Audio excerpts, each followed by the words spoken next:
മൂസാ നബി അലൈഹിസ്സലാം ബനു ഇസ്രായേലുകളെയും കൊണ്ട് രക്ഷപ്പെടുകയാണ് കൈറോവിൽ നിന്ന് ഫലസ്തീനിലേക്ക്. പക്ഷെ പോകേണ്ടത് സൂയസ് കടലിടുക്ക് അവസാനിക്കുന്ന ഭാഗത്തുകൂടെ കരയുണ്ട്.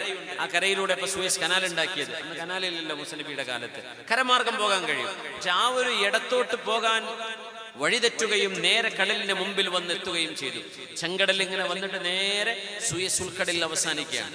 സൂയസ് ഉൾക്കടലിന്റെ ഒരു അവസാനം, പിന്നെ കുറച്ച് കരയാണ്. എന്നിട്ട് അപ്പുറത്താണ് മെഡിറ്ററേനിയൻ കടലുള്ളത്. പിന്നെ അലക്സാണ്ട്രിയ ഈജിപ്തിന്റെ സിറ്റികൾ കിടക്കുന്നത് മെഡിറ്ററേനിയൻ കടലിന്റെ മുമ്പിലാണ്. അപ്പോ ആ ഒരു ഭാഗത്താണ് കടൽ മുറിച്ചു കടക്കുന്ന സംഭവം ഉണ്ടാകുന്നത്. സയ്യിദുനാ മൂസാ അലൈഹിസ്സലാം കൂടുള്ള ആളുകളൊക്കെ ചീത്ത പറയാൻ തുടങ്ങിയില്ലേ, മൂസാ നബിയെ നിങ്ങളുടെ പണിയാണ് ഞങ്ങൾ കുടുങ്ങിയത്, നിങ്ങളാണ് ഞങ്ങളുടെ കൊണ്ടുവന്ന് നിർത്തിയത്, ഇന്നാലെ മുദറകൂൻ, ഞങ്ങളെ പിടിച്ചു, ഞങ്ങൾ പെട്ടുപോയി, ഫറോവ ഞങ്ങൾ പിടിക്കാൻ വരുന്നു. എന്താ മൂസാ നബി കൊടുത്ത മറുപടി അറിയോ? ഖല്ലാ, ഒരിക്കലുമില്ല. ഇന്ന മഅയ റബ്ബി സയഹ്ദീൻ, എന്റെ കൂടെ എന്റെ രക്ഷിതാവായ അല്ലാഹു ഉണ്ട്. كلا إن معي ربي سيهدين, എൻ്റെ റബ്ബന്റെ കൂടെയുണ്ട്, അല്ലാഹു എനിക്ക് വഴി കാണിച്ചു തരും. ولقد أوحينا إلى موسى أن نسر بعبادي فاضرب لهم طريقا في البحر يبسا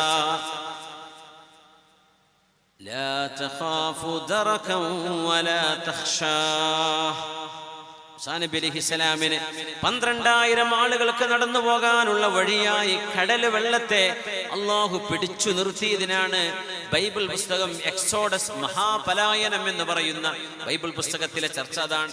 ക്രിസ്ത്യാനികൾക്കറിയാം ഈ ചരിത്രം, ജൂതന്മാർക്കറിയാം, മുസ്ലിമീങ്ങൾക്കറിയാം. കടൽ വെള്ളത്തെ അല്ലാഹു പിടിച്ചു നിർത്തി.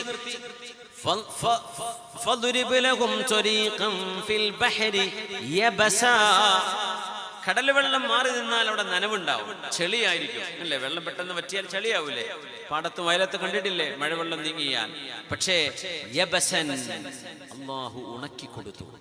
ഉണങ്ങിയ വഴിയിലൂടെയാണ് 12,000-ഓളം ബനു ഇസ്രായേലുകൾ അക്കരെ കിടക്കുന്നത്. യബസൻ, ഒരൊക്കെ പറഞ്ഞ് ഞങ്ങൾ പെട്ടല്ലോ. മൂസാ നബി പറഞ്ഞു, പെടേ, എന്റെ കൂടെ എന്റെ രക്ഷിതാവ് അല്ലാഹു ഉണ്ട്, അടിച്ചോളൂ മൂസാ നബിയെ വടികൊണ്ട്.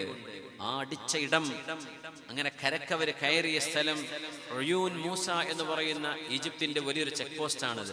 സുയസ് കനാലിലേക്ക് വരുന്നതിന്റെ മുമ്പ്, അതിന്റെ ഒരു 10-60 കിലോമീറ്റർ മുമ്പ് ഉയൂൻ മൂസ വലിയ ഒരു ചെക്ക് പോയിന്റ് ആണ്. ഇപ്പൊ ഒരുപാട്, എനിക്ക് തോന്നുന്നു 10-12-ലേറെ ലൈനുകൾ, ബസ്സും കാറും ഒക്കെ നിർത്തിയിട്ട് അവിടെ പട്ടാളക്കാരുടെ ചെക്ക് പോസ്റ്റ് ഉണ്ട്. ഉയൂൻ മൂസ എന്ന സ്ഥലത്തിന്റെ പേര് തന്നെ. മൂസാ നബിയുടെ അരുവികൾ ഉണ്ടായ സ്ഥലം, മൂസാ നബി കടൽ കടന്നെത്തിയ പ്രദേശമാണിത്, ഉയൂൻ മൂസ. ആ പ്രദേശത്ത് മുനിസിപ്പാലിറ്റിന്റെ പേര് തന്നെ അതാ, ഉയൂൻ മൂസ. ഉയൂൻ മൂസ ആ നാട്ടിലൊക്കെ എഴുതി വെക്കലതാ, ഉയൂൻ മൂസ അലൈഹിസ്സലാം. മൂസാ നബിയുടെ വടി കൊണ്ടടിച്ച് അവർക്ക് പാറയിൽ നിന്ന് വെള്ളം കിട്ടിയ സ്ഥലവും അവിടെ തന്നെയാണ്. സുബ്ഹാനല്ലാഹ്.